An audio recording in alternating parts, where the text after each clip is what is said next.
Good morning. First, I welcome the decision that passed in the Security Council. 135 states supported it, and it proved that Iran is isolated, completely isolated.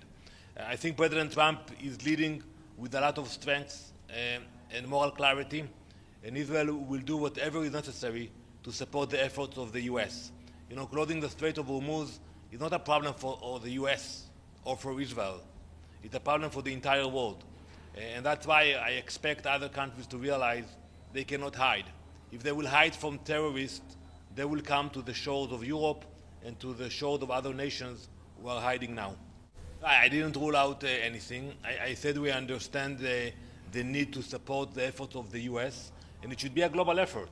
You look at Israel, a tiny country. Iran is, I think, 80 times bigger than Israel, and we take a lot of the burden for the world.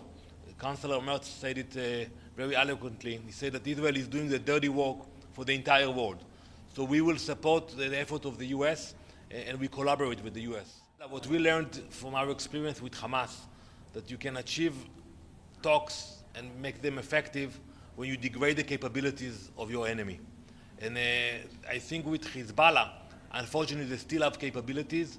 And what we are doing now, we are degrading their capabilities. And I believe the next step will be talks, but first we have to degrade the capabilities of Hezbollah. On Friday last week, during his visit to Lebanon, UN Secretary General Antonio Guterres said, and I quote, "There is no military solution, only diplomacy and dialogue." Israel supports diplomacy, but diplomacy only works when agreements are enforced. Under UN Security Council Resolution 1701, Hezbollah is not supposed to operate south of the Litani River. That area was meant to be free of Hezbollah weapons. Yet Hezbollah is operating there.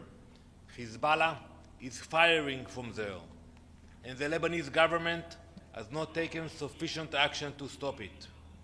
Diplomatic commitments were made only last November. They were not enforced. And when rockets continue to be fired from areas that were supposed to be free of weapons, Israel cannot sit back and pretend diplomacy is working. The main problem is that Hezbollah is still running the show, and the Lebanese government must take action.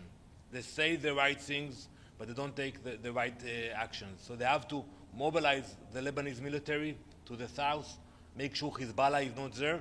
That will allow our communities to go back to live safely, and for the southern Lebanese to go back to the south to live safely as well. Thank you very much.